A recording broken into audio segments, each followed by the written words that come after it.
So thanks, Steve, for your time again, and thanks for being authentic in a world full of not so authentic people and things. Mm-hmm. It's tempting not to be, though, isn't it? It's much easier. It's much easier to nod in the room and complain all the way home. I think that's the easiest thing to do in the world at the moment, is just to go, "Wow, what a great idea," and hold under your breath, "What an idiot." And it's the thing that I hate the most, because I have to live with that decision. If I have to swallow the truth now, it's going to gnaw at me for the next 6 months as we work our way through this. And there's remember that time when you could have said it? Now it's too late.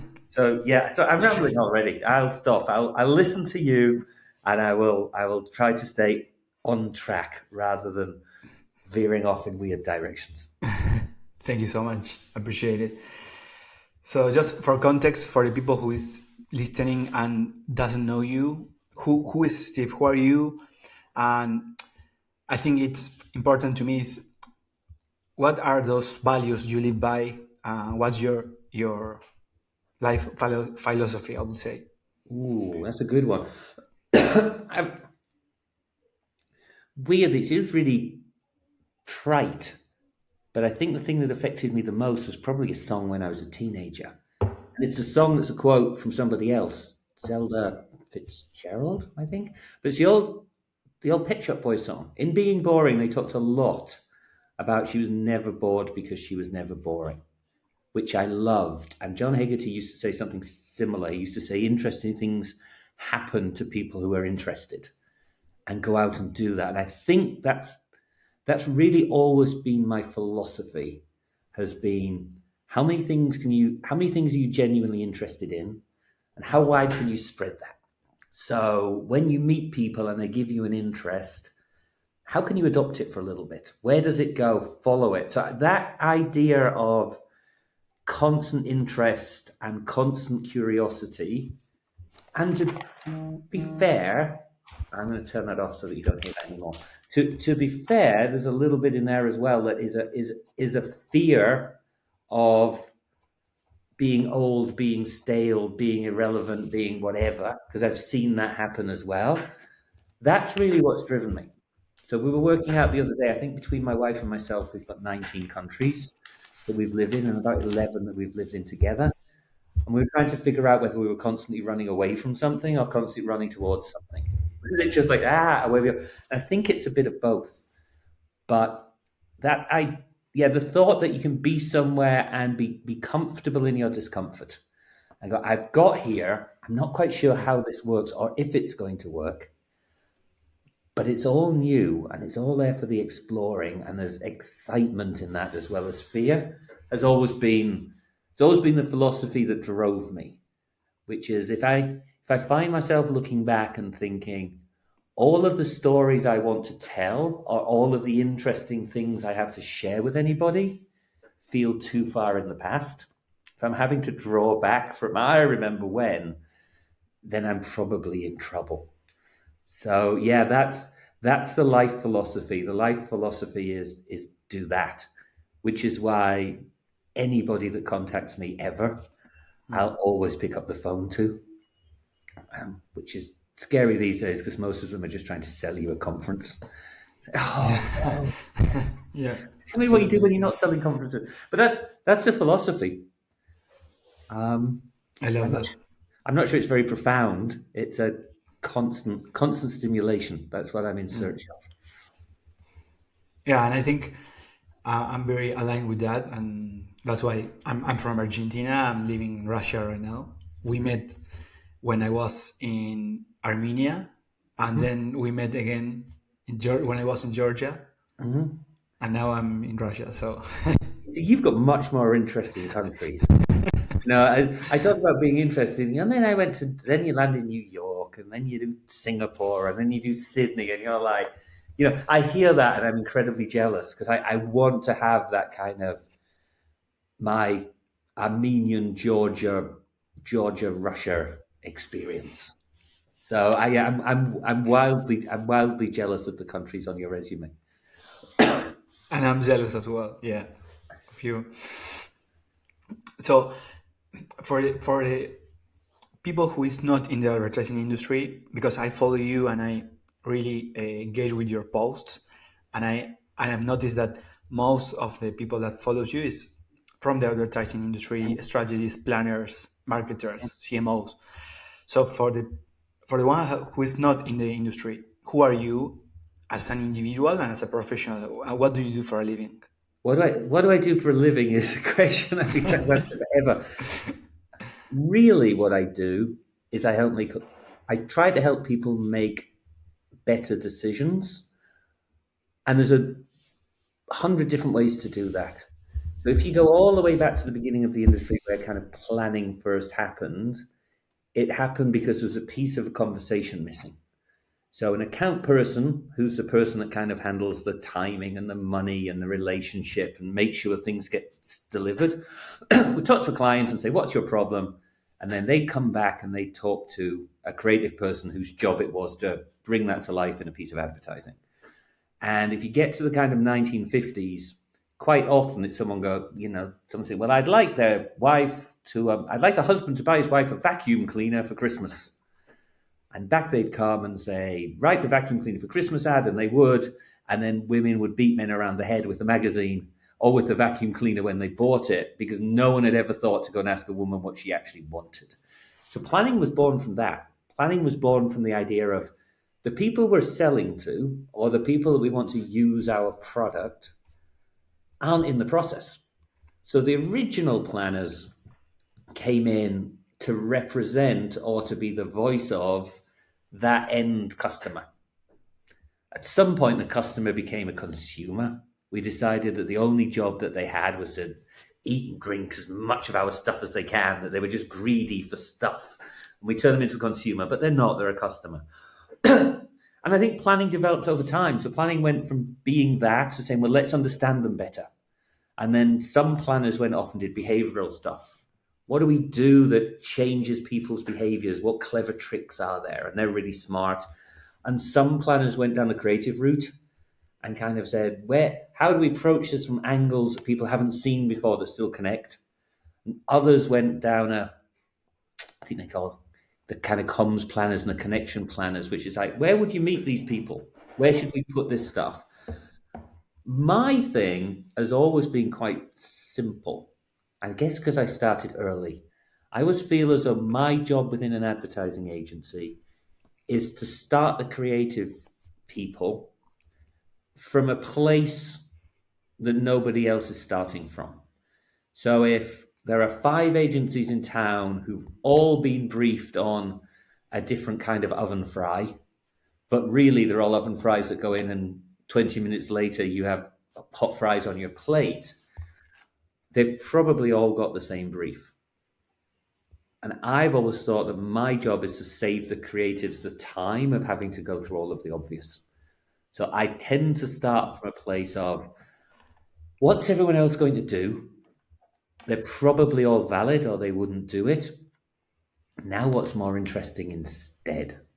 What if it's not about the fries? What if it's not about the time? What if it's not about how crispy they are? What could it be about that people care about? So that's really what I do. I throw out some provocations and I try to find new areas for people to start and just say, if we start from here, let's see where we go. And it's a weird one. I know during lockdown, people kind of listening to the conversation. I remember my son saying to me one day, he's like, "You don't really do anything, do you?" And he's right. He's like, you don't write the ads, and you don't film the ads, and you don't raise the money for the ads, and you don't finance them. You just kind of talk to people along the way. It's like, yeah, it's true, actually. The planner's the only person in an agency that you can point to and say, what have you made? And the answer will always be nothing. And I think that might well be part of the insecurity that we all have, which is a creative can point to an ad and a account person can point to their margin or their efficiency or whatever it is, and the finance people can show you the end of your reports. and the producer can say, I got you these discounts, but the planner can only say, I helped. And that's a strange place to be. It's a very weird place to be, because what it actually means is you judge a planner based on how many people want to talk to them. That's the weird thing. You go, a planner is only as valuable as the advice they give and the opinions that they have, and they're only as valuable as how desired and how highly people regard them. So you can be a planner in an agency, and if nobody wants to talk to you, then you have no value at all. And that's uncomfortable as well, because I think most planners start from kind of a weird, socially awkward place. They were never the most popular kids in school, but they would have liked to. So they spent a lot of their time looking to kind of go, what are the codes? How does that work? Like, how could I fit in with that group or that group? And they get good from there. But it does make it a little bit uncomfortable. So that's a really long answer for what a planner does. But I think for me, you go, start the people in a different place, bring a new perspective, which is really interesting. Try to guide people and help people along the way to go, that's really interesting. Keep going with it. Find the encouragement that keeps people going in the direction of new. But ultimately, be useful. What you need is for when people are stuck, you want to be the person they call, as opposed to the last person to see something in a room. So that's what I aim to do. Quite often I'm the last person to see something. That's fine. I think it's really interesting from the perspective of, I follow a lot of entrepreneurs from the startup world, like Paul Graham, Sam Altman, like this startup Silicon Valley world. And I feel that, especially in those days, the thinking, it's underrated. I mean, the strategic thinking, it's underrated. The research is underrated. And we live in a moment that everyone is telling you, do. But they don't say think. Because I think that direction, as they say, is more important than speed. I really struggle with what you said, that as a planner, we just talk, and the people who know me is like, you talk a lot, but that's my job. So how underrated do you think it's talking, thinking and talking as well? I think it's a very good question, because I think people suddenly realize it. So it's interesting when you follow that entrepreneur, that kind of founder journey as they go through their different series of funding. They're driven by the fact that, look, I've got a product and I need to acquire users, because I have a product, I have an exit plan, and I have so many users that I need to get to the exit very often. And it's not how do I build the best business. Quite often it's how do I fastest get to where I need to, so I could be a serial entrepreneur now and go to my next one. But I think there comes a point where the money comes in, and then a little bit more, and all of a sudden you've hired a bunch of people around you and you're not making every decision. And I think it gets really uncomfortable for a lot of entrepreneurs, because at that point people start to question direction. And they go, okay, we've got this and you've made it and people love it, and you push the button and it's a teleporter and that's great. How are we going to sell this? And you go, well, it sells itself. And you go, no, who's going to buy it? Why are they going to buy it? Who comes out in what order? Who's the first people? Who's your volume target versus your design target? All of those things. And I think the thinking makes people very uncomfortable, because it feels like you've slowed down. So go. I'm in a race to customers, and you're saying, hold on a second. And it's a bit like being in the car and your friend saying, stop and ask for directions. You know, the GPS is gone. For some reason, you're in the middle of nowhere. There's no signal on the GPS. There's no road signs, and you're going, and you want to be there by midnight. And you're so resistant when someone says, why don't you just stop at that pub or bar and just ask them, because we're not going to make it. You might be driving an hour in the wrong direction. So I think it's a really good piece. Like the idea of slowing down is what really scares people. So you have to be able to convince them that what you're doing is finding them a shortcut. And that's not easy. It's not easy, but I think it's massively underrated. I think it becomes essential once people start coming on board and you go, great, what are we looking for now? Where are we going? But I'm with you. It's odd because in life I talk way too much, and in meetings I talk almost not at all. So I find, and it's just age. I'm now incredibly old, so I put on the grey hair, and I listen a lot, and then I listen some more. And my job these days tends to be to somebody in the room is going to have the right answer. And my job is to summarize it and repeat it until everybody hears it. And I used to think my job was to come up with a new answer. And it took me a long time to learn that humility, to say, actually, in a room with this many people in it, somebody has an idea that maybe I haven't got to. But my job is to make sure that I'm not the only person that heard it. And that can help you sometimes. Depends who says it, of course. If it happens to be the owner, the CEO, then it's immediately genius. If not, you've got to help people sell it through. So slow down, take stock is quite possibly one of the scariest phrases you can have these days. We don't have time. There's no time. Yeah. A while ago, I posted a picture I saw on the beach in Dubai when I was living. It says, nature does not hurry. Mm-hmm. Nice. And still, it is. Mm-hmm. No,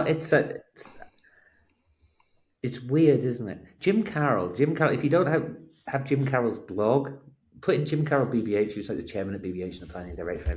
There's another Jim Carroll. But Jim's very good. I mean, he's just very good at everything, fortunately. He's one of those people that but he's really thoughtful as well. And he's very good at talking about exactly that kind of thing, which is kind of, where does it come from? Where's it going? I had a quote in my head when I started, and I've completely forgotten where I was going. But Jim always had this idea that the seeds of a brand's destruction are sown at the height of its fame. People are so busy rushing that they just go, let's do this. And so high on the success of it and the momentum and the tidal wave of it, they just get caught up and they end up washed up wherever they are. And I always thought that was really good advice from Jim, which is just like, okay, we're really, really, really successful. What if we're wrong? Like, what if this is speeding us along, but we're heading towards the rocks? Because it feels exhilarating being on the surf, but that might not be where we're going. So it's a tough thing to say to people at feeling success, but I think it's one of the most fundamental questions you can ask as a planner. It's like, what if we're wrong? What if we're going the wrong way? What if that assumption was only true last week? It's like, I'm really curious about your childhood, because I know that this mindset, this type of thinking, comes from a childhood. Maybe when you were like your your childhood relationship with your parents, your friends. I read that you were a DJ before you were involved in comedy. I think terrible DJ who probably got about 3 gigs before people said stop. So I had all the gear and absolutely no gigs. And at that point, if you had the gear, somebody would book you. But even the worst wedding in the world would have said no to me. So I was definitely a wannabe DJ. I never quite got to. I didn't even want to be cool. I just wanted to go do weddings and think, you know what? I've got like 5 things here that can make 4 generations get up and dance. Let me do that. But I was inept. I was absolutely useless. But no, childhood. We bounced around a lot when I was young. So a bunch of different places, bunch of different schools, all of those things. And then finally settled down in um, the northeast of England in a weird town. It's like a seaside town that was also industrial. I'll send you the pictures, but they had like steelworks, chemical works, nuclear power plants, beach, two-headed fish in oceans. So it's very much that. But they're all closing down, so it's kind of a very depressed town. Lots of unemployment, lots of problems. I lived in the like social housing side of it. Remember turning on the TV one day and seeing our house there on like the worst housing estates in Britain, places you wouldn't want to live. I was like, that's my house. So lots of friends and things weren't allowed to come over because it was too dangerous. And it led to you being very underestimated. People were always very surprised once we got there that I'd kind of show up and do a math test, and they'd be like, "Wait a second, you can do that, but you live there." And I always found that really, really bizarre. So yeah, it was that weird background of being quite smart and quite good at stuff, and really good at school and doing really well, but that, God, it's a George Bush quote, but that poverty of low expectations. So my school ran things like bedsit survival, which was instead of careers, we had how are you going to survive when you live in one room and you're unemployed and you've got no money? And we did a day in how to clock into and out of the local factory. So they showed us like, well, the steelworks has got this and the mill's got this and whatever. So everybody was expected to kind of go into industry, and it was all dying. And no one was really ever expected to leave. So that was an interesting place, which was people were very suspicious of all the things that I was interested in. So interests had to be kept a secret. Which thinking about it, I never really thought about it before, but you weren't really allowed to kind of go, I like any cinema other than what the big thing is. And certain TV music, well, certain music was accepted. And I guess that's the same everywhere. But it certainly came into play when I started to look for a job in London. I was turned down by so many people on account of my accent and my background and my schooling and all of those things, where they just said, well, you're interesting, but we don't employ people like you. So I was people like you for a long time, I think. Yeah.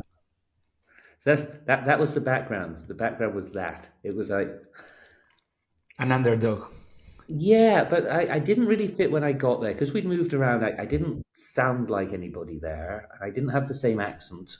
I hadn't been to the same schools, and I didn't have the same expectations. So I walked in as an alien. It's like, who's this creature from another planet who doesn't get that when the bell rings, you have to pick up books and move to another place? I, on the other hand, am thinking, like, why do these people obey a bell? So there was this real mix there. And then as things went on, and I was like, well, I love this kind of music and nobody does. So I can't tell anybody. It's like, I love these kinds of books. And no one, I like to read newspapers. I've never seen anyone read a newspaper other than this. So everything that later on came to be a strength at the time felt like a threat. It felt like, if anybody knows any of this stuff, I will be beaten to death on the way home. It's really, the other day I was watching an interview. I don't know if you heard about him, but his name is Gaston Bigio. He's an Argentinian. He's the founder of GAT. It's a Argentinian agency. They work with like big brands, and their work is really thoughtful, and I really admire them. But he said that the younger generations have no resilience, or have maybe less resilience than the older, because we are not used to adversity. I mean, most of us, I think, and it's very similar to what you have said. Like, adversity makes you stronger. Hmm. Yeah, or crushes you completely. It's basically, yeah. I mean, that's what happens to most people. The interesting thing is you only hear the stories of people that overcame adversity. And I think for everyone that did, there are 20 people that are stuck in a place they hate, maybe a joy Hmm. they hate, a job they hate, and definitely a situation that they hate. So I get that idea, but I never like the idea of what doesn't kill you makes you stronger, because you forget all of the people that it killed. And there's Hmm. a there's a weight that lots of people can't get out from under. And I was quite lucky with some of the people that I met and some of the options that I had. But I mean, even one of my first interviews, when I was interviewing for advertising, I got to the end, and the two guys interviewing me, who all both had like those double-barreled British surnames, like Nigel Superposh and someone else. They both kind of brought me in and went, "Well, we'd love to have hired you, but we couldn't possibly look where you're from, look at your accent, imagine you in front of a client. But we know a man that might be able to help you, because we think you're worthy of that." And they sent me to see somebody else in the agency who worked with prisoners. His job was to work with young offenders and young people that had committed crimes, and when they came out of prison, to help them find jobs. Hmm. And that was the closest they could get to thinking, like, who could help this person who we've met and we quite liked. And the closest they could get was, yes, somebody that helps rehabilitate young criminals. And it's a really odd piece, because I think at that point, had I not had the option to kind of jump on a plane and go somewhere else, which is what I did for a year, and Hmm. just go, let me just go somewhere and not be around this, that would have been it. That was like no advertising, no white collar job. I'd have gone back to the factory where I cleaned up the insides of oil pipes. I'd have worked in a Pizza Hut at night where I was working, and I'd have delivered mail in the morning. I'd have worked the three jobs, Hmm. bought myself a car, and who knows what. So I was incredibly lucky to have a bit of an off ramp to go, you know what, this isn't working. Let's try this option. But yeah, I do think resilience is incredibly important. I also think that sometimes we glorify a little bit the people that survived and entirely forget the people that were crushed. And there's a lot of them still. Still see a lot of it. A whole bunch of people who it's not even dreams that they had, because they didn't know that there was access to it. See a lot of those Hollywood stories where they went, "I had no idea how to get into acting, but somehow I did." You go, yeah, that's that's more luck than anything else. I think it's more Yeah. luck than resilience. Anyway, ran off. But It's a yeah. privilege. Yeah. So I'm curious about how do you help your kids to learn these lessons you are saying. Mhm. How do you shape their thinking, their mindset, their behavior? Mhm. How do you prepare them for the future?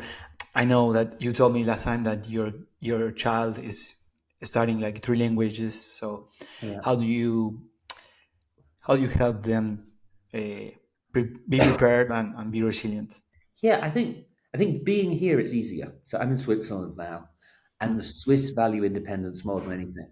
So if I look at my window in the morning or the evenings, there are 3-year-olds in their little high-vis vests walking together to school, and they don't have a parent with them because they need to be independent. And the school tells you to do that, and they send them off into the woods and give them a knife, and they can. So it's very 1950s, actually, in a lot of ways here, closing half days and no Sundays and whatever, but they value that almost more than anything else. Get the kids to clean the school. I mean, it's like Japanese in a way. It's your school. You need to take pride in it. Stay behind and help us clean it and do those things. So it's much, much easier here. I think there's a couple of things that we do um, consciously. One is to support interests and to keep them as broad as possible. So for the longest time, my kids are really sporty. And the temptation was to go, let's pick a sport and push him into it. And what we did instead is we're like, let's see how many other sports, And it turns out he likes most sports and hates hockey. You go, well, that's fine. Let's not do hockey then. But so that was one, which is like, let's just make sure that he has access to all of those things and that we Mm. try them. And if there seems like there's interest, we'll follow through on that. So my Thursday nights, to be found, especially this time if you're freezing in a car park in the middle of nowhere, because he goes and does 2 hours of parkour and there's nowhere to sit. So between 6 and 8 every Thursday, I look quite weird as I sit outside this kid's parkour class by myself in a car on a call. But that's fine. So that's one. I think the other thing that we do is we put a minimum commitment on it. So if he does kind of say, you know what, I'm really interested in doing this, So when we came from Singapore, he'd been in a bilingual school. So they did one day in English, one day in Mandarin, and then English, Mandarin. And every day they switched teachers and classrooms, and the whole day was in that language. His Mandarin was really Mm. good. And when he got here, he said, I want to keep talking Mandarin. So we did three things. Found him a Mandarin class. He committed to go for 3 months. So we said, if you want to do it, we don't skip it. You have to go. Like 3 weeks in, he was like, I don't think I want to do this. You signed up for 12 weeks. So 12 weeks it is. So yeah, we found it. We got to do that. And we put an incentive at the end of it. And we were like, if you're still speaking good Chinese at the end of first grade, which he's in now, we'll go and spend a year in China. But he knows now that if he keeps it going, we'll pack up the house here and we'll all go and sit in China for a year. And we'll learn as well, and he'll get to go to a Chinese school, and that's been the incentive. Um, so so that's that. I think the other thing that we've been really disciplined with is just the idea of stuff. If something comes in, something goes out.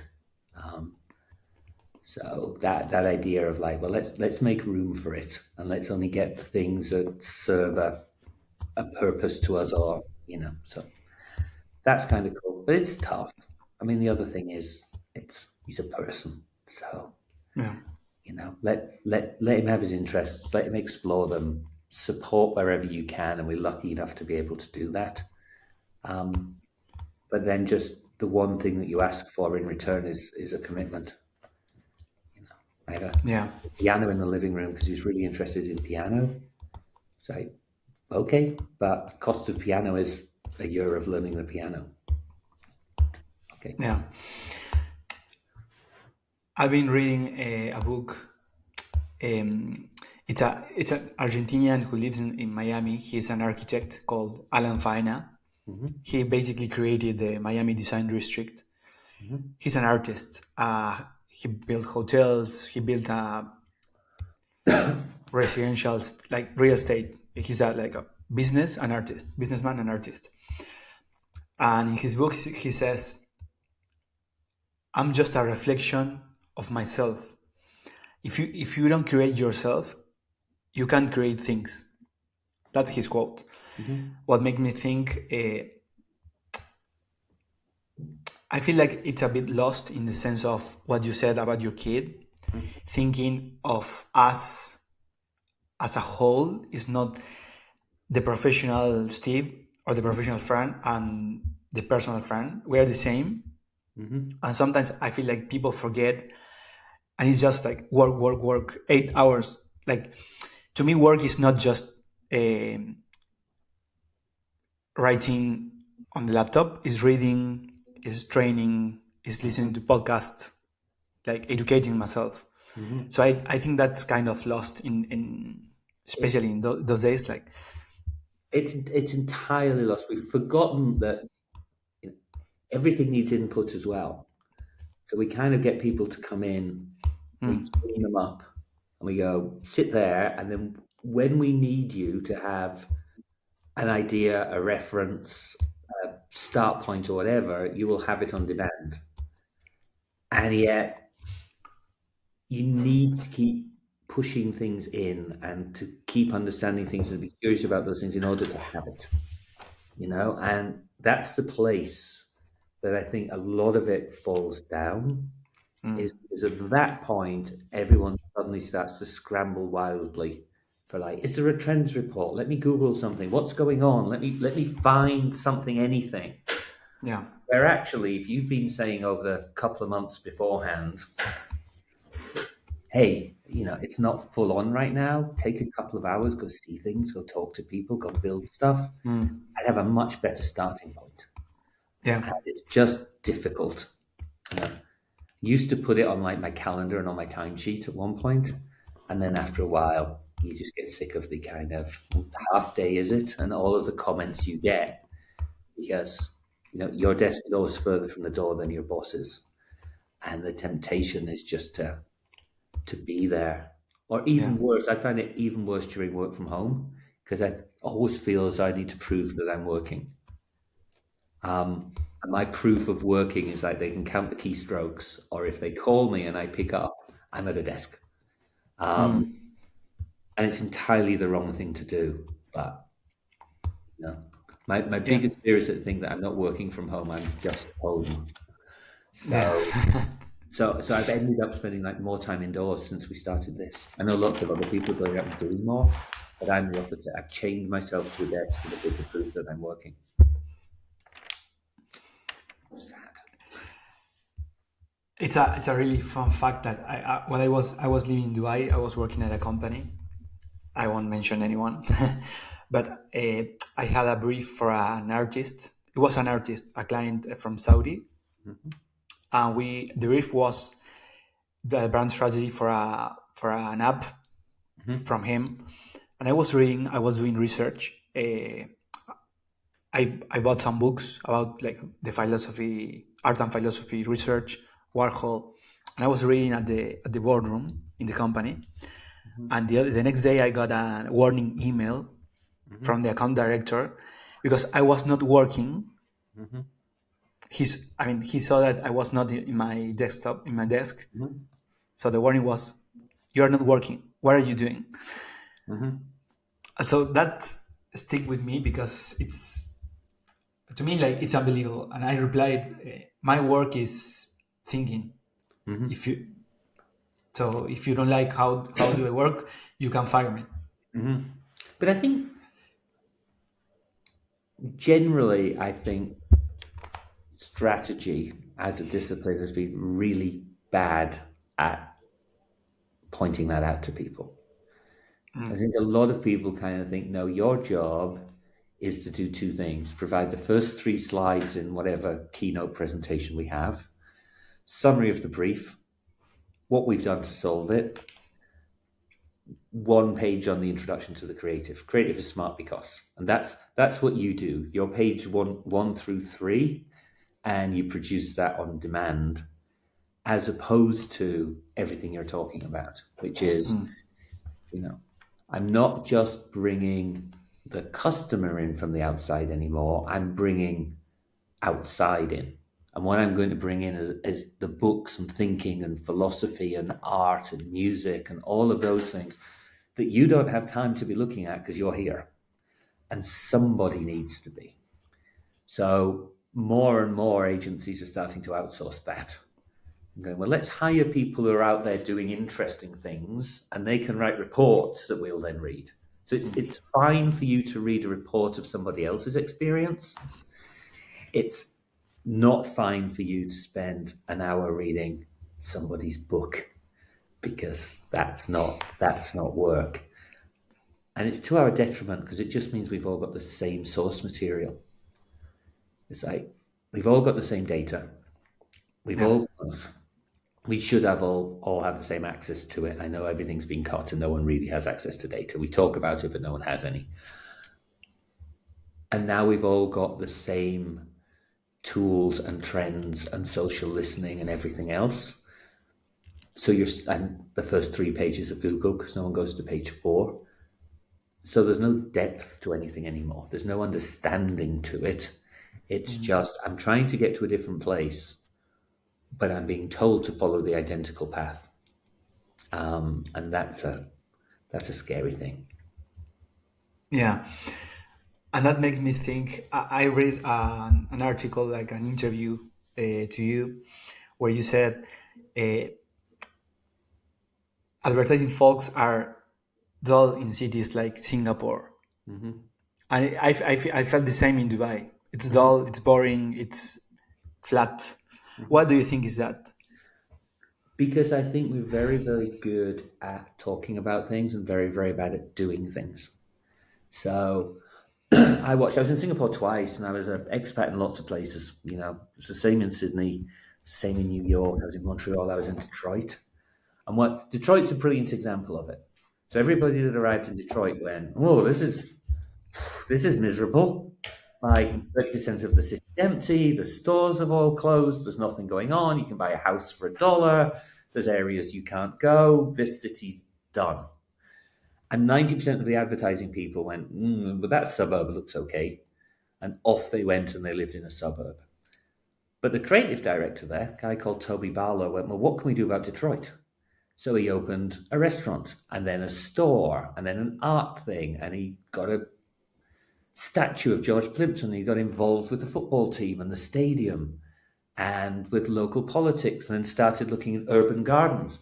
And suddenly, this one man who's a creative, used to making things, has like 5 or 6 projects and looks like the mayor of Detroit. So everything Toby's doing is helping in some way and bringing fresh interest in. And then everybody else wrote reports about it.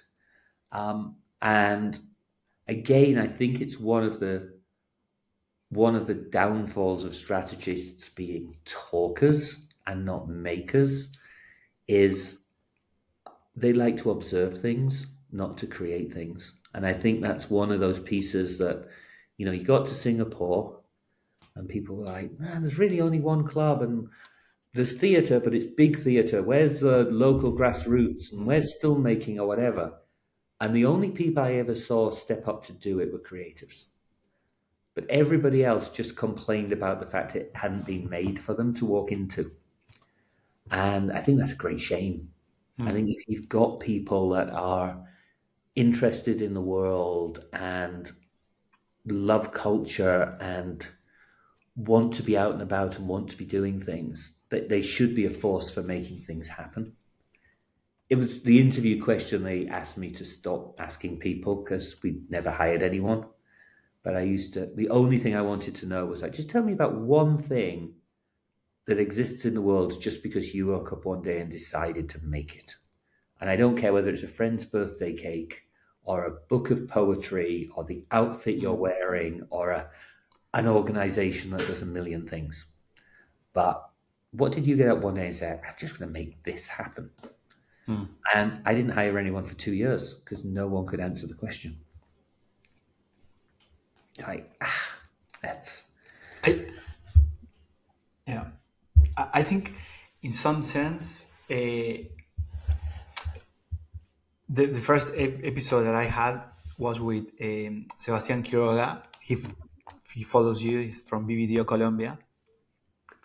Follow. We spoke about you. He mentioned you. He told something interesting that is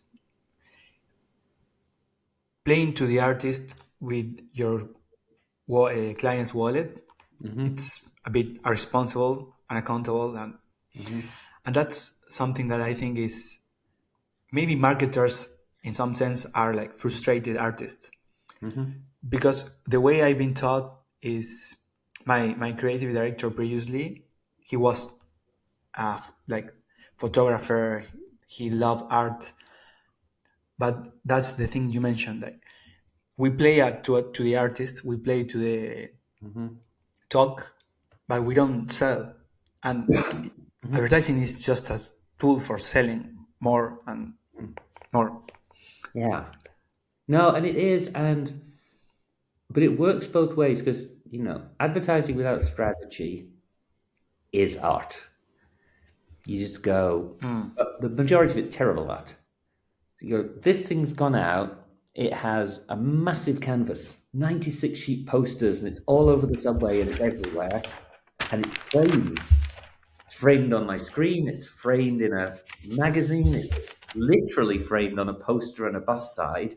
And it's hung like art. And the majority of it doesn't sell anything. at which point it's just bad art. When you get to kind of direct sales, then it's just sales.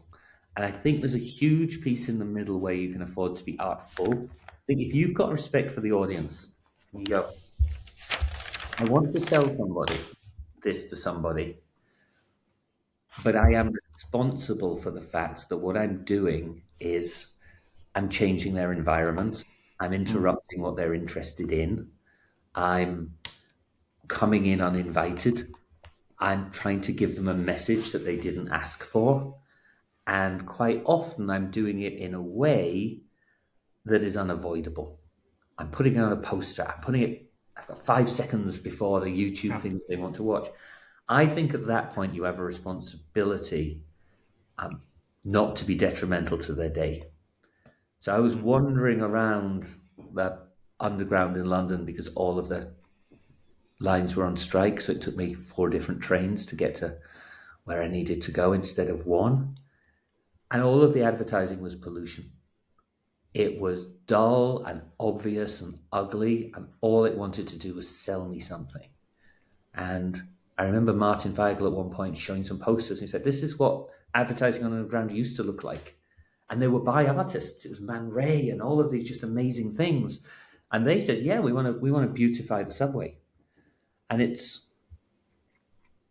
one of the reasons I shouldn't like Shot on iPhone by Apple.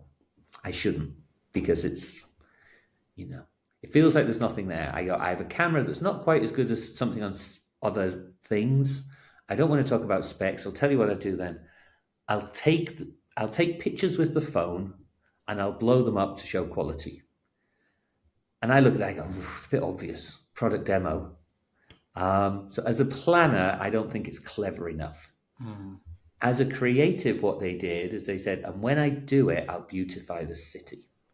Because if you do Shot on iPhone properly, you are curating a gallery of the city's biggest pictures. So now it gets interesting because you go, yes, I'm going to shoot something on iPhone and I'm going to blow it up to show the quality of the phone. Great. But my responsibility, the way I'm thinking about it is the city is the most public gallery in the country. So what hangs there? And then you start to make things that are beautiful. And that for me is more and more of what we should be doing.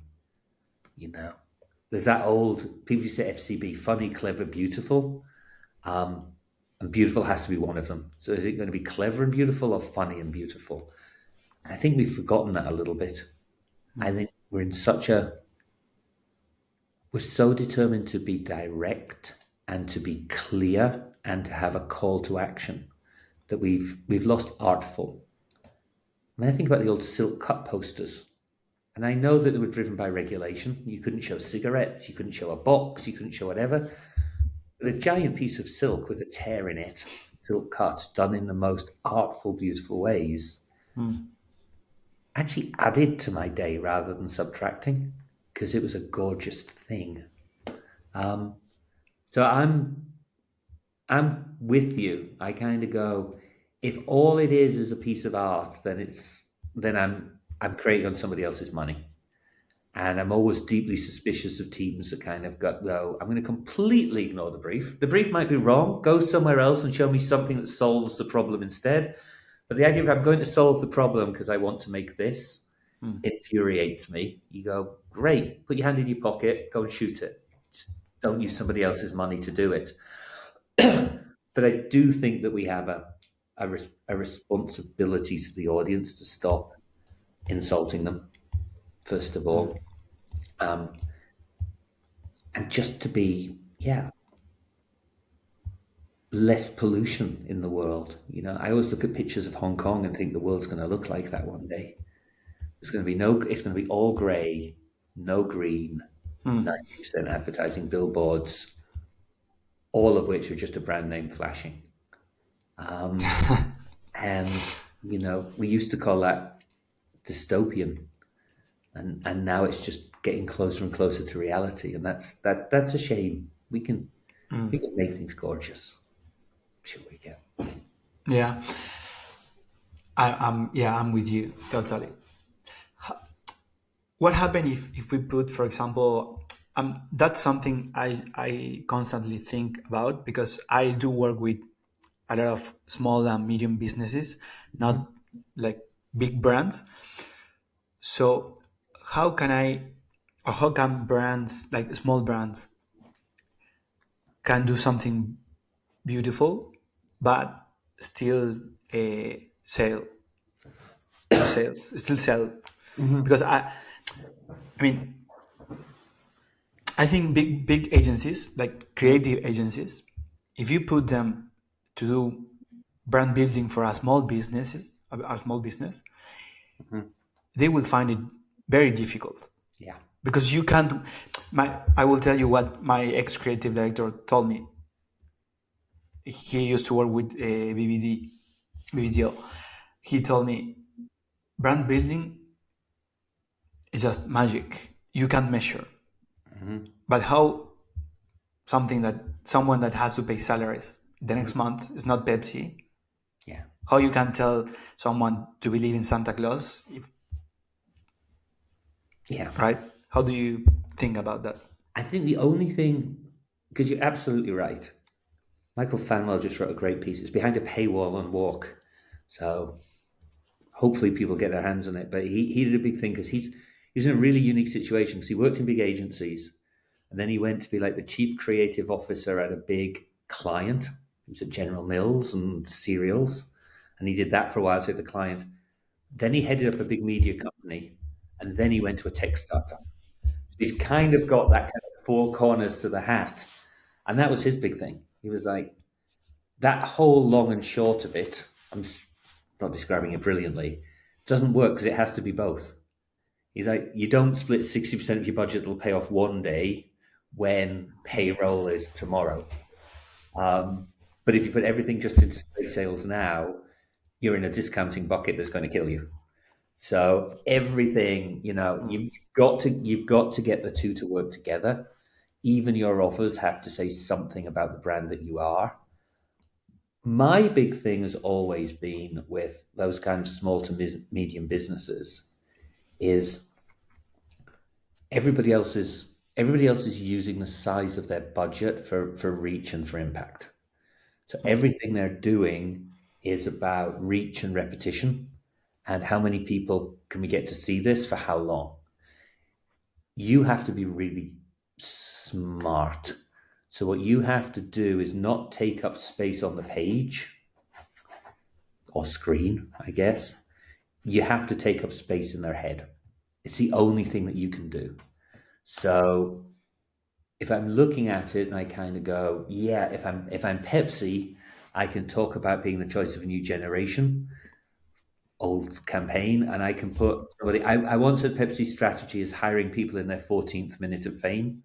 If you're only famous for 15 minutes, we get them in minute 14 when they're still hot-ish. Like Michael Jackson, but not quite as big. Britney Spears, just with Shakira, where it's like just that, like famous enough that feels big, but a bit cheaper than they used to be. Which I always like people in their 14th minute of fame. But if you're a smaller brand, you have to do something interesting. You have to do something that people want to play with, or get involved with, or think is a cool idea, and then that starts to get much more interesting. But in order to do that, you have to be much more invitational. You have to set up and go, this isn't about what I want to say to you. If I've got all the money in the world, I can just keep repeating what I want to say to you, and at some point you'll remember it. What I need to do is I need to kind of find that switch now. I need to find the switch in your head that goes, oh, it's not necessarily like that.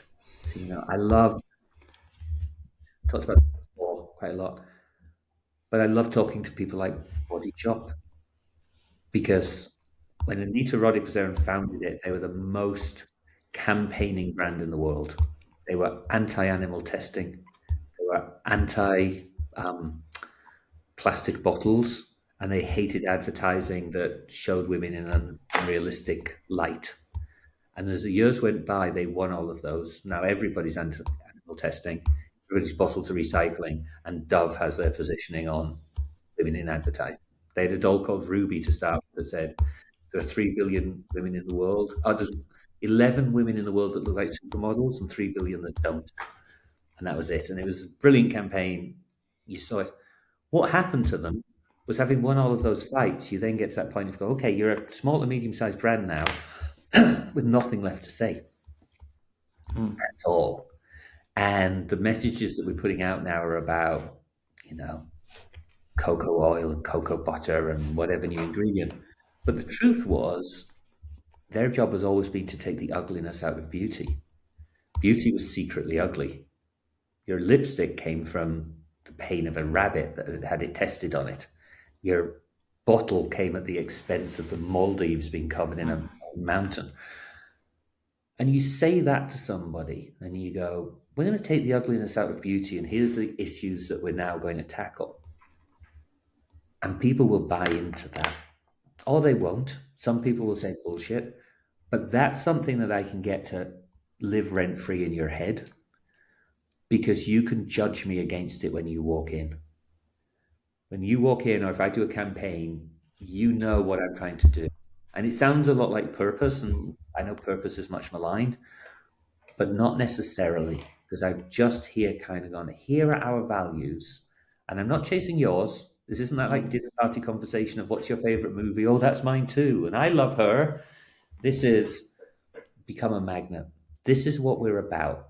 If that resonates with you, if that stays in your head, if that gets you thinking about, if you run this thing, what would you do? If it makes you write me a letter, then I've got it right. And I love those things. That's where those come to me. But it's all you can afford to do, because you're not going to outspend them, and you're not going to find a secret media trick that gives you more reach. And you're not going to go viral, because nothing does, in truth. So your whole make it viral, let's cross our fingers and hope the world shares it, isn't going to happen without a media budget. Just won't.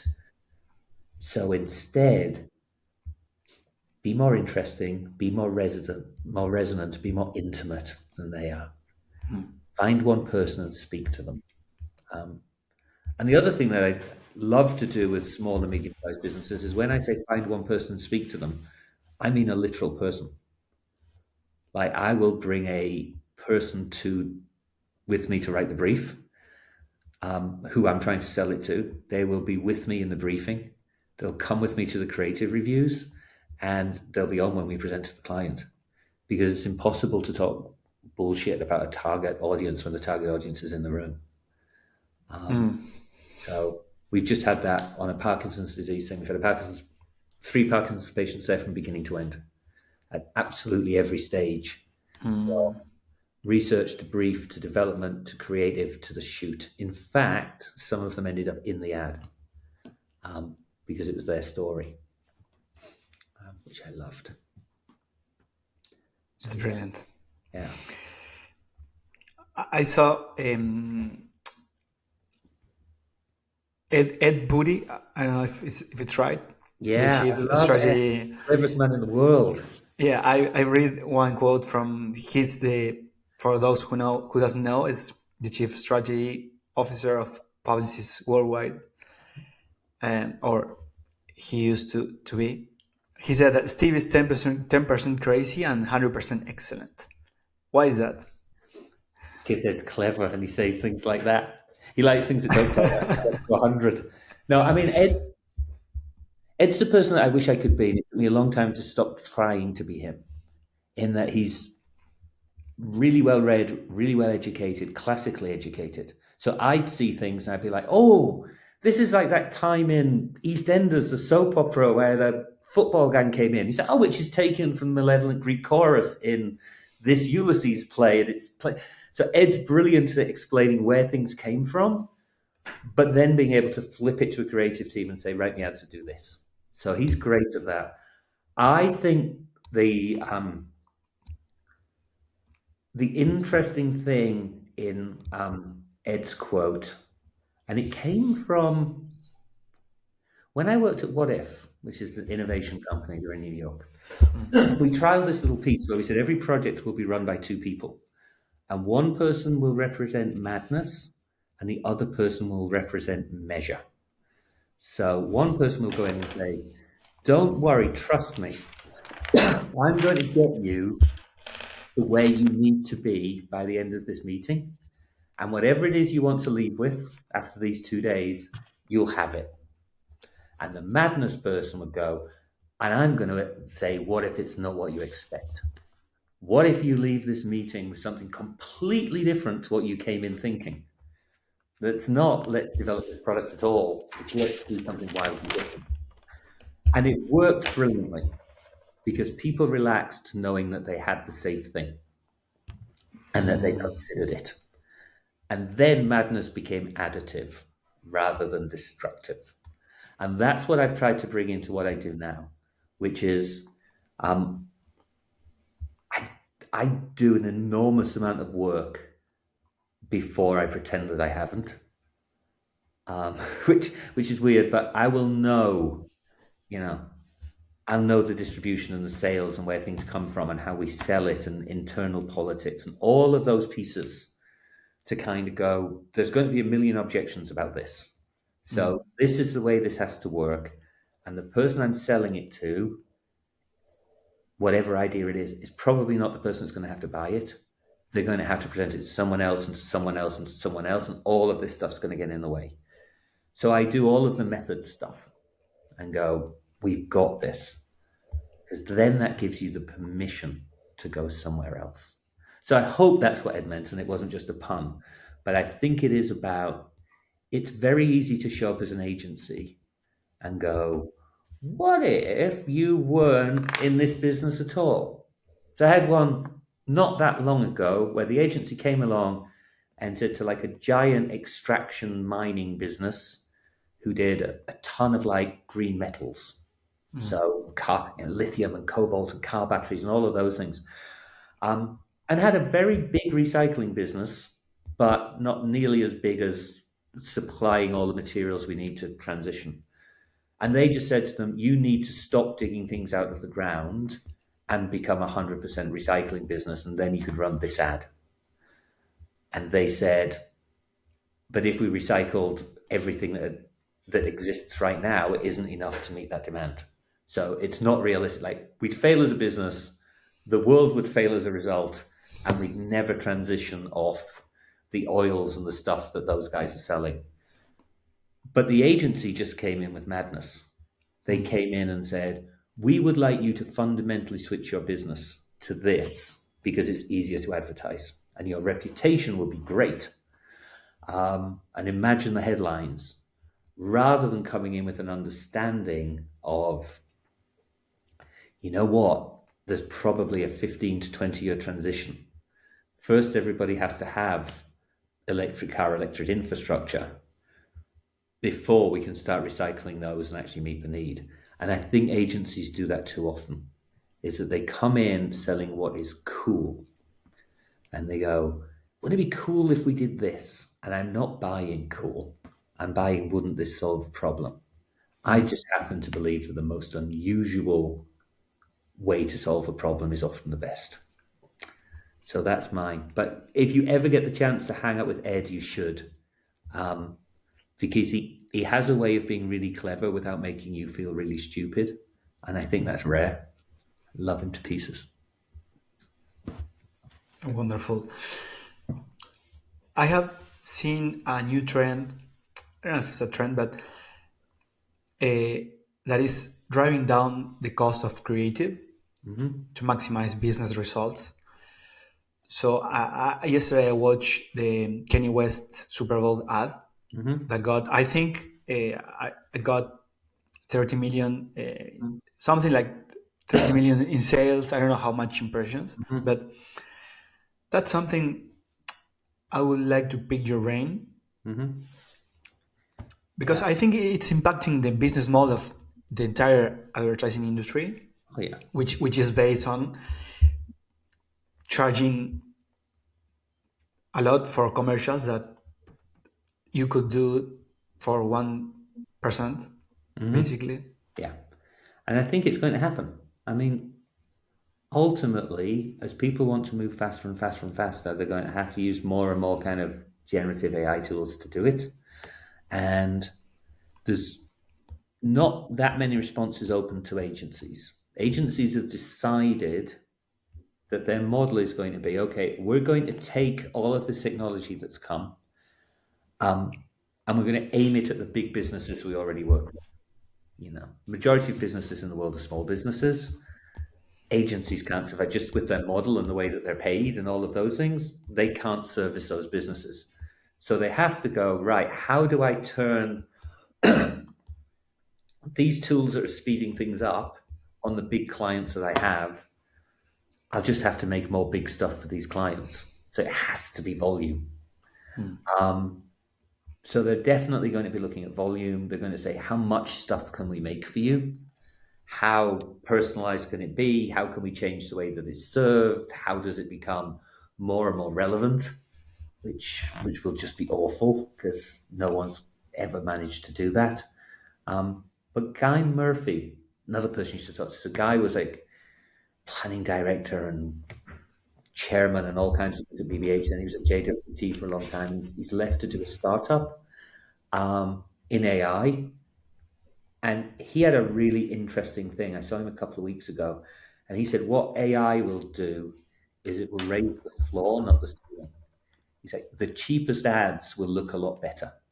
The people that had absolutely no money whatsoever and tried to put it together themselves, and it looks awful. People who are in the yellow pages and little businesses and those cinema ads are suddenly going to have a level of professionalism that they never had because generating better imagery and headlines is going to be easier. But it's probably going to lower the ceiling as well because the people and the time and the thought needed to kind of go, what would be a brilliant idea is now too expensive. So whereas now you've got kind of terrible advertising, great advertising, they're going to come together where you go, yeah, we're not expecting great anymore, but lots of good will make up for it. And no one has to make anything terrible anymore. So and I don't think anyone's going to do it. I think everyone's going to say, this is volume, this is efficiency, this is fewer people on your account, and smarter algorithms. It's going to look more and more the same. But the truth is, if everything looks the same, the big brands win because they've got more money to put it in more places. So nothing gets changed, status quo stays there. So it's actually in the interest of the clients of the big agencies to go, great, I don't mind if everything's average because then my bigger media budget wins. No one's ever going to admit that out loud, but yeah. And there'll be some agencies that say, no, we're not going to do that. We're going to be handmade, but they'll be niche.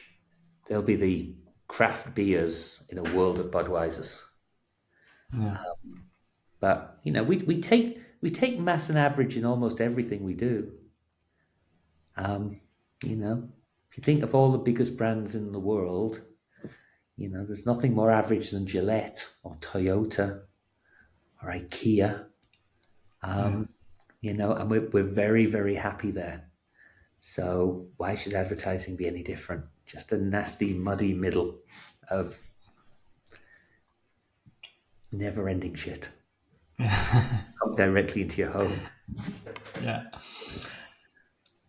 You said something really interesting that was, I will put as an example, Mr. Beast, the Mr. Beast beastification of YouTube.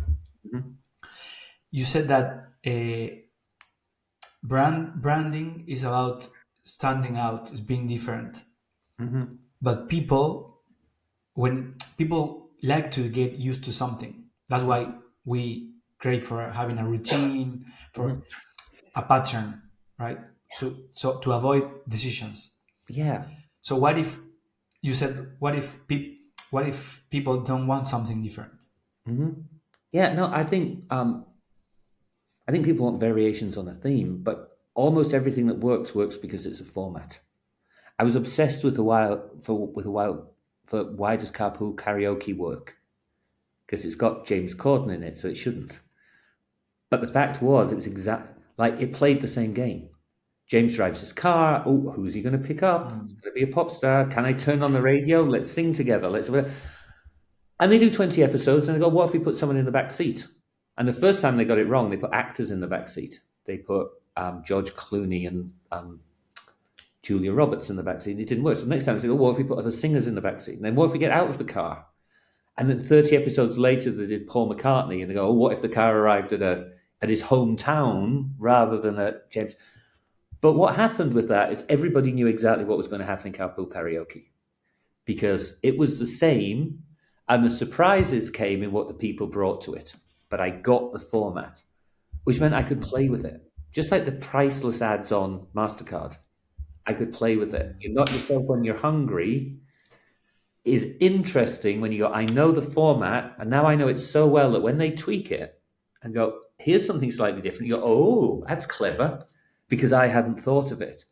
So, my favorite TV show at the moment, my favorite TV show forever is Who Do You Think You Are? They follow a celebrity, you find out that they had a famous relative a gazillion years ago, or infamous, or evil, or they always find out something about themselves. It works exactly the same way every time. They go home to see their parents, they have a lead, it leads to a registry, they go to an office, they're somewhere in the World War, they fly overseas, they meet relatives they don't know. It doesn't matter because within that format, the stories are different. And yet advertising hates a format and loves novelty. I'm a Mac, I'm a PC for Apple. They made 63 of those, and the internet made about another 400,000 because everybody knew the dull fat guy stood on this side, the cool young thin guy sat on that side. He makes fun of him, he doesn't quite get it, and they made their own. Within the advertising, they did animations at Christmas, they made them robots, they did all different kinds of things. But the format, two people talking, each represents a different kind of computer, there's banter, stayed exactly the same. Nobody wants to do that anymore. So there's this really weird feeling that we've bought an audience, that they've cost a fortune, that we have them for 15 to 30 seconds, and then they're gone forever. So what we have to do is somehow, anyhow, get their attention and get them to do something right then. Because we'll never, ever see them again and they're not really going to engage. So all of the advertising that we push out is like, you've seen that, now here's something different. How about you look at this? Because we never know if we're buying the same million people. Whereas if I'm Mr. Beast and I'm looking at my 250 million subscribers, I know they're coming back next week. Because every one of them has said, I subscribe for more of your content. So then I can go, oh, what if I do that 3 or 4 times? What if that's my food format? What if this is my philanthropy format? What does my gaming format look like? What does my pastiche or recreation of famous TV stuff look like? And everybody knows what they're getting when they come in, and they're surprised by the execution of it, that they can play along. And I just think that there's genius in that, but it comes from the security of knowing that the audience will be there next week. And if you don't know that, then what you're constantly doing is you're always fishing with dynamite. Like, how many fish can I blow out of the water? Got them, okay. Dynamite got me that much. What do I throw in next time? Let's nuke it. Let's poison the water. And so yeah, I just think we've got a lot to learn. There's a lot to learn from brands that do that. I know Albert Heijn in the Netherlands did it with TBWO Naboku. They wrote themselves like 15 TV formats and went, this is a singing show in store. This is the kid that's got Down syndrome in his first job. This is a fitness guru who'll tell you, do exercises while telling you about what's in there. His old people trying new food. And every week you signed up to your shows and you went in there. They gave you the special offers. I knew what the healthy food was. I learned about their service thing, but I was following Davey, the fitness guy. That was my route into the brand because I subscribed to Davies content. My mom loved the singing competition. So she was for the singing in store, who's going to win, same kind of thing. So there are brands starting to play with it, but yeah, we're so afraid that we have 30 seconds of someone's attention, that everything we do is aimed at winning it new. And I was even looking. It's like a Ronaldo post gets something like, can't remember if it's 30 or 300. I'll say 30 to be safe. 30 times engagement of a Nike post. You go, yeah, because he's actually got an audience. And they're buying his. And they're good. Imagine what it's like if you're a packet soup. Yeah. So I have my last question. I know you gotta go. So you said that Elon was the biggest drag for the Tesla truck on the ad. Mm-hmm. Why do you think is that? And how important do you think, or do you see is are personal brands for smaller brands? Mm-hmm. Not I'm not talking about like the massive like Google or Pepsi, but how important are personal brands for the companies that can rely on a big logo on a Mm-hmm. like big corporations? I think it's fine to like create a character and a face, and if you really believe in something, being that face is fantastic. And I think before Elon, people really loved Steve Jobs, and then when all the biographies of Steve Jobs came out, going, "Oh, he wasn't very nice." Yeah, well, he never sold himself on being nice. He sold himself on, "I've got this vision," and and another thing, and he had a whole bunch of address, a mannerism, a way of launching products, the kind of products that they launch, the design aesthetically. You go, "Oh, I buy into that," and that's fine. He didn't spend much of his time externally trolling people and putting his political opinions out there, and wanting the conversation to be about him. Hmm. And it was the data on Tesla. It was one of those things that were kind of, and it was only early Tesla owners, but early Tesla owners came in for a variety of reasons. It was cool. It was electric, but there were quite a few tree huggers in there as well. And I don't want to give a cent to Elon. Was a real thing in the tracking. Was like, I love everything they stand for. I don't think he stands for that anymore. So he seems at odds with the brand that I'm buying. And at that point, you have to start to take a look and go, do I need to be out front? And it's really hard to put that ego aside. And maybe so. Maybe it's a brilliant strategy because you go, you know what truck drivers want? They want to own the libs or whatever it is. And here's Elon to launch it. And you go, fuck yeah, that's okay. But it was a brilliant stunt. The idea of, the only way, how do you get a Porsche down a quarter mile faster than it's ever gone, put it on the back of a Tesla and tow it it's a great joke and it's a great punch. It just doesn't need someone to come at the end of it and then explain it to me, especially when that person isn't known for that. Because it's a brilliant Top Gear stunt. He's just not a brilliant Top Gear presenter.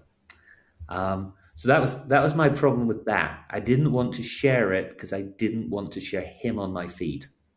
And you go, that's weird. That's weird to me because I like the stunt. Weirdly, I like the truck. I quite like Tesla, and there's only one part in there that I don't. There's a ton of data that kind of says, yeah, maybe you're not alone. Now, if there's a ton of data that goes, yeah, but that's completely balanced out by the amount of publicity that we get and the people that it brings in, then fine. But a founder who aligns with what they're trying to do, who you look at and go, oh, I get it. I think it's about as valuable as you can have. We did a lot of what we used to call necro marketing, which was go into these big old companies and go, "Oh, what would the founder have done?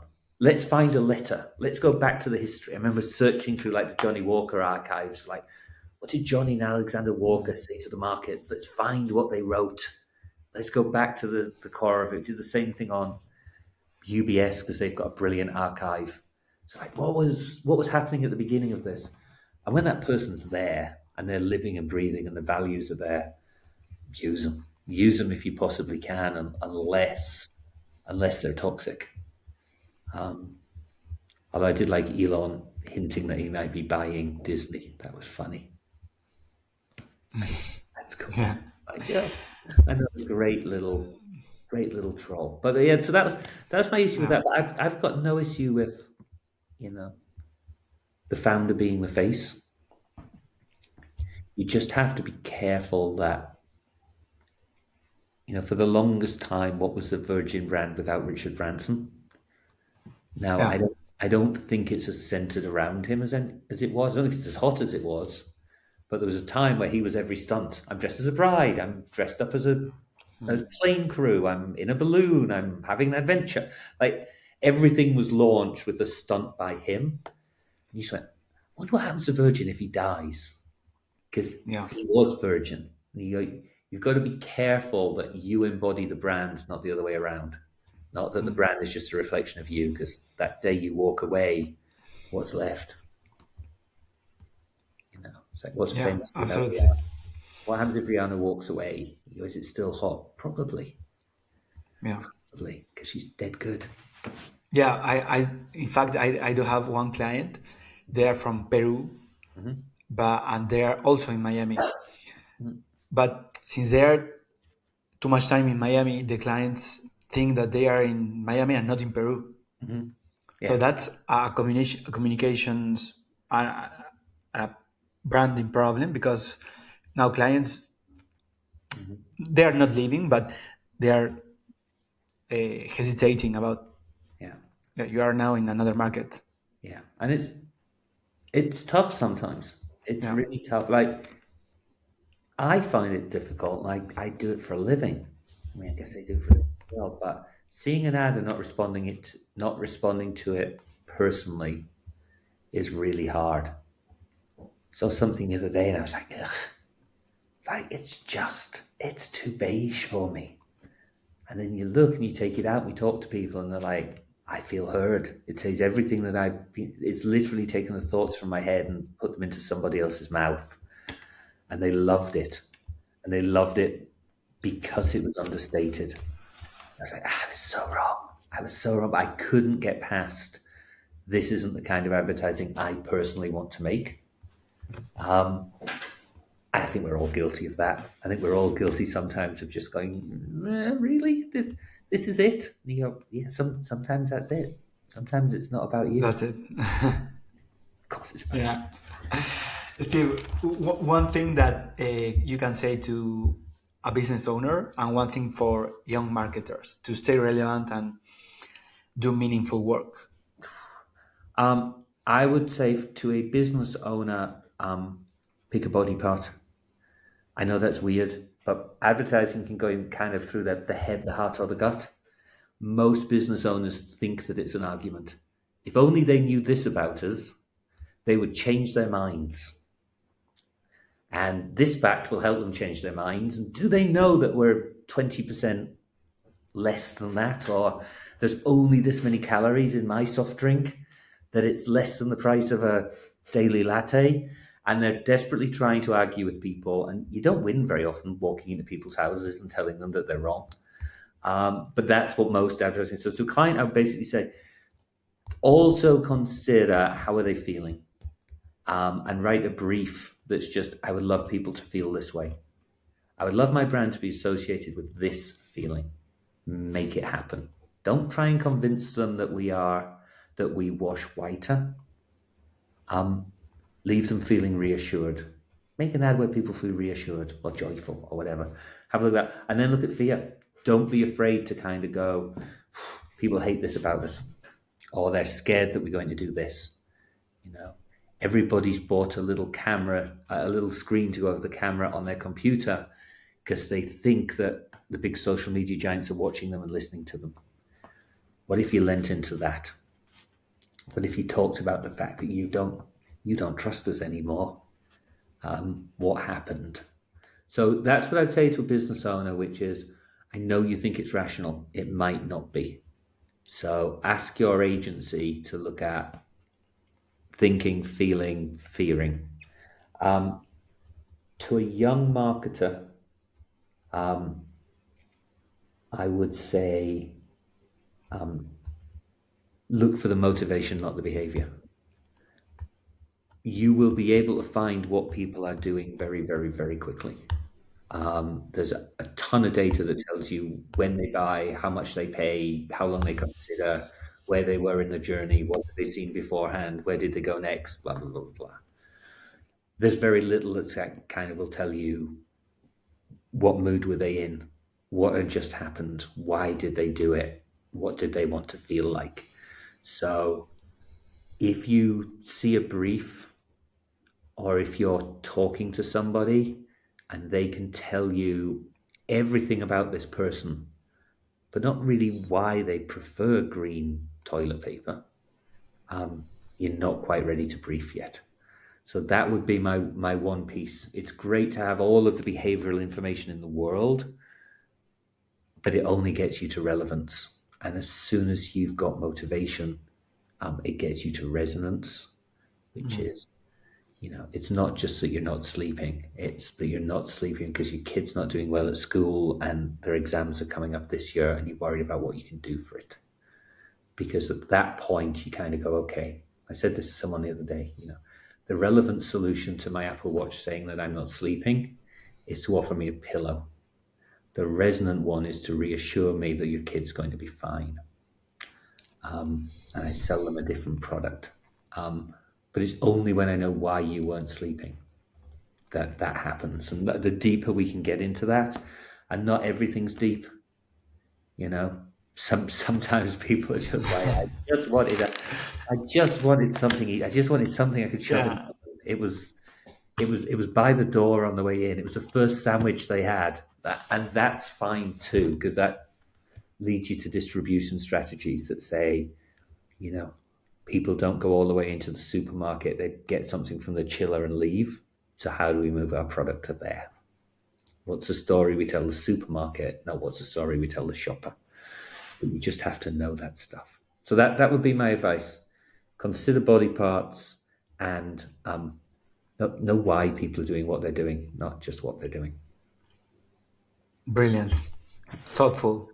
What do we need?